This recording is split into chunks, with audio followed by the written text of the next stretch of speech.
तुलन, सब कुछ नए सिरे से तैयार करना पड़ेगा।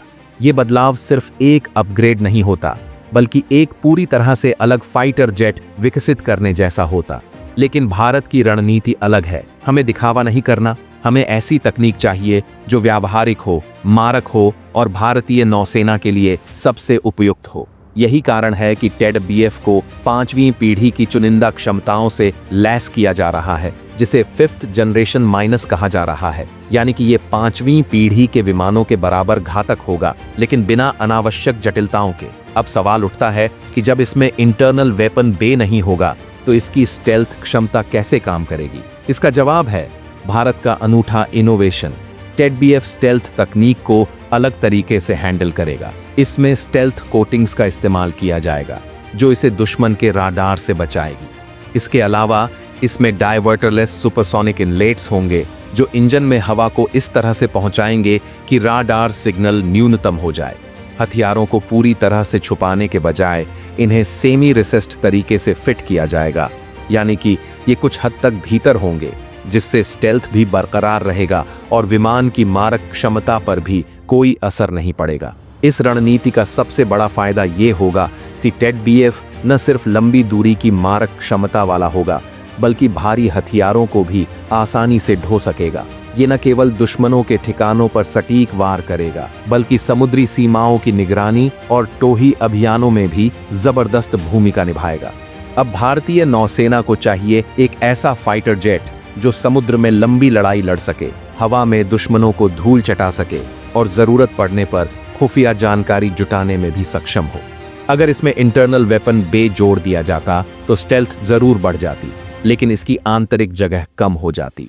मतलब या तो इसे कम ईंधन के साथ उड़ाना पड़ता या फिर हथियारों की क्षमता कम करनी पड़ती। भारतीय नौसेना के लिए ये अस्वीकार्य था। नौसेना चाहती है कि टेड बीएफ हर मोर्चे पर मास्टर साबित हो, चाहे वो आक्रामक हमले हों, रक्षात्मक ऑपरेशन हो या फिर गुप्त मिशन।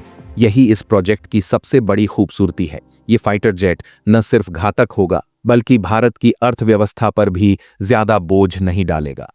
अब इस प्रोजेक्ट की टाइमलाइन पर नजर डालें तो 2025 में इसका प्रिलिमिनरी डिजाइन रिव्यू पूरा होगा, 2026 में क्रिटिकल डिजाइन रिव्यू होगा और फिर कैबिनेट कमेटी ऑन सिक्योरिटी से मंजूरी मिलने के बाद इसका पहला प्रोटोटाइप बनना शुरू होगा। ये वही पहला टेड बीएफ होगा जो भारतीय आसमान में गर्जना करेगा और पूरी दुनिया को दिखाएगा कि भारत की टेक्नोलॉजी कितनी आगे बढ़ चुकी है। अब बात करें टेड बीएफ के खासियतों की, तो इसमें 2 शक्तिशाली G414 इंजन होंगे, जो प्रति इंजन 98 किलो न्यूटन का जबरदस्त थ्रस्ट देंगे।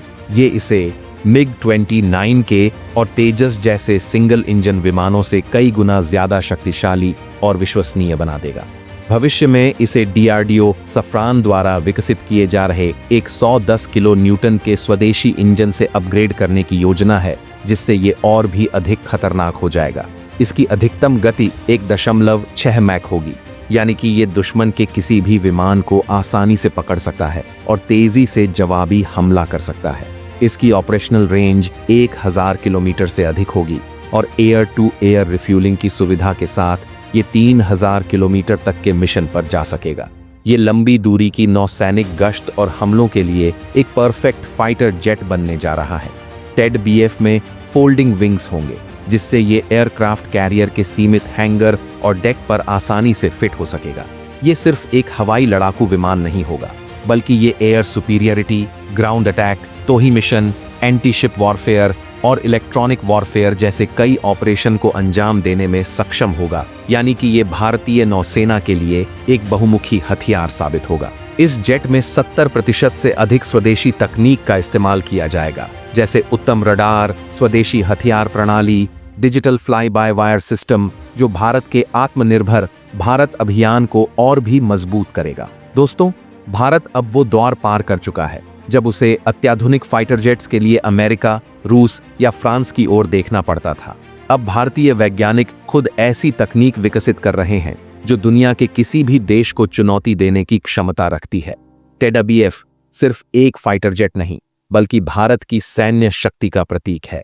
एक ऐसा विमान जो समुद्र से उठेगा और दुश्मनों को आसमान में धूल चटा देगा। दोस्तों, भारत की रक्षा ताकत आए दिन आसमान छू रही है और अब भारतीय नौसेना के लिए तैयार किया जा रहा नया स्वदेशी फाइटर जेट टेड बीएफ दुनिया की महाशक्तियों के दिलों में खौफ भरने के लिए तैयार है। जब हाल ही में इस फाइटर जेट का रियल साइज मॉडल बेंगलुरु में प्रदर्शित किया गया तो सबसे ज्यादा झटका फ्रांस को लगा। उसे ये देखकर यकीन ही नहीं हुआ कि भारत अब अपने दम पर ऐसा नेवल फाइटर जेट बना सकता है जो उसके मरीन राफेल को सीधी टक्कर दे सके। फ्रांस ने तुरंत कहा कि भारत ने तो उसके राफेल मरीन की नकल ही कर ली है, लेकिन हकीकत ये है कि ये जेट पूरी तरह से स्वदेशी है, भारतीय वैज्ञानिकों की मेहनत का नतीजा है और इसे इस तरह से डिजाइन किया गया है कि ये सिर्फ मरीन राफेल से मुकाबला ही नहीं करेगा बल्कि उसे बहुत पीछे छोड़ देगा। भारत अपने इस स्वदेशी फाइटर जेट को लगातार और भी ज्यादा मारक बना रहा है और अब इसने तकनीकी रूप से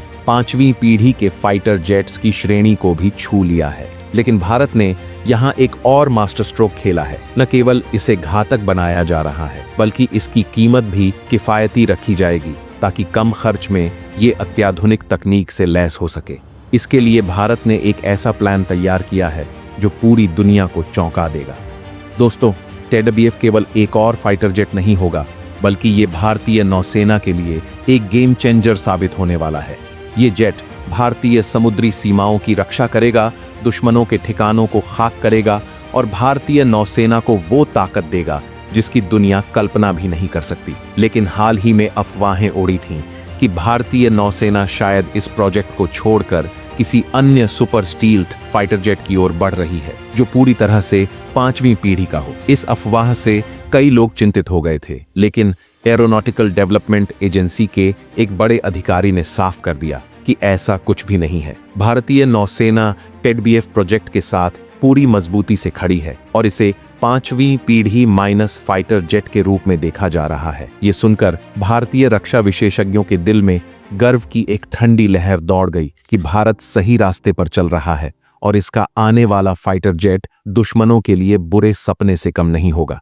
अब ये 5वीं पीढ़ी माइनस फाइटर जेट क्या है? आसान भाषा में समझें तो ये एक ऐसा युद्धक विमान होगा जो 5वीं पीढ़ी के फाइटर जेट्स के बेहद करीब होगा, लेकिन कुछ मामलों में थोड़ा पीछे रह सकता है। लेकिन इसमें कोई शक नहीं कि ये जेट भारतीय नौसेना की युद्धक क्षमता को जबरदस्त तरीके से बढ़ा देगा। एरोनॉटिकल डेवलपमेंट एजेंसी ने यह भी साफ कर दिया कि इस प्रोजेक्ट में कोई रुकावट नहीं है, सब कुछ योजनाबद्ध तरीके से आगे बढ़ रहा है और 2025 के अंत तक इसका प्रीलिमिनरी डिजाइन रिव्यू यानी कि पीडीआर पूरा हो जाएगा। अब ये पीडीआर क्या है? दोस्तों, ये एक बहुत बड़ा मील का पत्थर है जहां इस जेट का बेसिक डिजाइन फाइनल होगा, यानी कि इसकी आकृति, इसकी ताकत और इसकी तकनीकी विशेषताएं पक्की कर दी जाएंगी। ये सब सुनकर ऐसा लगता है कि भारत अब एक बड़े लक्ष्य की ओर बढ़ चुका है। पीडीआर पूरा होने के बाद अगला कदम होगा क्रिटिकल डिजाइन रिव्यू सीडीआर, जो 2026 तक पूरा होने की उम्मीद है। सीडीआर वो चरण है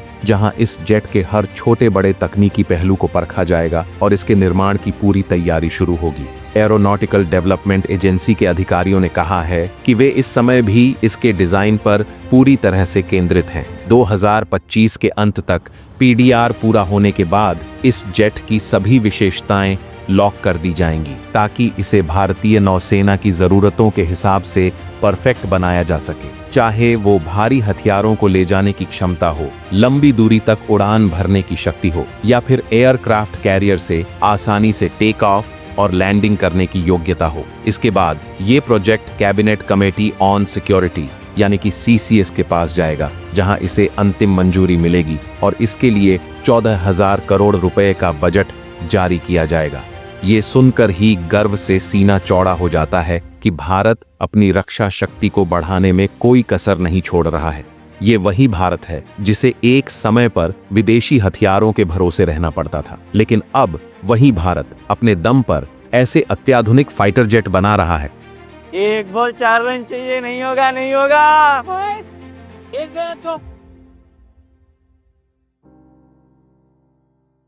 वे तुम लोग आ रहे हो यार, इस हफ्ते ड्रीम 11 पर सब जीतेंगे, कोई नहीं हारेगा। उसकी टीम, उसकी टीम, सबकी team, no losers 100% winners. Dream 11 पे पहले 3 मैचेस में कोई नहीं हारेगा। जिससे ये दुश्मनों के राडार से पूरी तरह छुप सके। इस पर एरोनॉटिकल डेवलपमेंट एजेंसी का जवाब स्पष्ट था, ऐसा करना कोई मामूली काम नहीं है। इंटरनल वेपन बे जोड़ने का मतलब होगा कि जेट के 70 से 80% डिजाइन को पूरी तरह बदलना पड़ेगा। इसका ढांचा, इलेक्ट्रॉनिक्स, वजन संतुलन, सब कुछ नए सिरे से तैयार करना पड़ेगा। ये बदलाव सिर्फ एक अपग्रेड नहीं होता, बल्कि एक पूरी तरह से अलग फाइटर जेट विकसित करने जैसा होता। लेकिन भारत की रणनीति अलग है। हमें दिखावा नहीं करना, हमें ऐसी तकनीक चाहिए जो व्यावहारिक हो, मारक हो और भारतीय नौसेना के लिए सबसे उपयुक्त हो। यही कारण है कि टेड बीएफ को 5वीं पीढ़ी की चुनिंदा क्षमताओं से लैस किया जा रहा है, जिसे 5th जनरेशन माइनस कहा जा रहा है। यानी कि ये 5वीं पीढ़ी के विमानों के बराबर घातक होगा, लेकिन बिना अनावश्यक जटिलताओं के। अब सवाल उठता है कि जब इसमें इंटरनल वेपन बे नहीं होगा तो इसकी स्टेल्थ क्षमता कैसे काम करेगी? इसका जवाब है भारत का अनूठा इनोवेशन। टेड बीएफ स्टेल्थ तकनीक को अलग तरीके से हैंडल करेगा। इसमें स्टेल्थ कोटिंग्स का इस्तेमाल किया जाएगा जो इसे दुश्मन के राडार से बचाएगी। इसके अलावा इसमें डायवर्टरलेस सुपरसोनिक इनलेट्स होंगे जो इंजन में हवा को इस तरह से पहुंचाएंगे कि राडार सिग्नल न्यूनतम हो जाए। हथियारों को पूरी तरह से छुपाने के बजाय इन्हें सेमी रिसेस्ड तरीके से फिट किया जाएगा, यानी कि ये कुछ हद तक भीतर होंगे, जिससे स्टेल्थ भी बरकरार रहेगा और विमान की मारक क्षमता पर भी कोई असर नहीं पड़ेगा। इस रणनीति का सबसे बड़ा फायदा ये होगा कि टेड बीएफ न सिर्फ लंबी दूरी की मारक क्षमता वाला होगा, बल्कि भारी हथियारों को भी आसानी से ढो सकेगा। ये न केवल दुश्मनों के ठिकानों पर सटीक वार करेगा, बल्कि समुद्री सीमाओं की निगरानी और टोही अभियानों में भी जबरदस्त भूमिका निभाएगा। अब भारतीय नौसेना को चाहिए एक ऐसा फाइटर जेट जो समुद्र में लंबी लड़ाई लड़ सके, हवा में दुश्मनों को धूल चटा सके और जरूरत पड़ने पर खुफिया जानकारी जुटाने में भी सक्षम हो। अगर इसमें इंटरनल वेपन बे जोड़ दिया जाता तो स्टेल्थ जरूर बढ़ जाती, लेकिन इसकी आंतरिक जगह कम हो जाती। मतलब या तो इसे कम ईंधन के साथ उड़ाना पड़ता या फिर हथियारों की क्षमता कम करनी पड़ती। भारतीय नौसेना के लिए ये अस्वीकार्य था। नौसेना चाहती है कि टेड बीएफ हर मोर्चे पर मास्टर साबित हो, चाहे वो आक्रामक हमले हों, रक्षात्मक ऑपरेशन हो या फिर गुप्त मिशन। यही इस प्रोजेक्ट की सबसे बड़ी खूबसूरती है। ये फाइटर जेट न सिर्फ घातक होगा, बल्कि भारत की अर्थव्यवस्था पर भी ज्यादा बोझ नहीं डालेगा। अब इस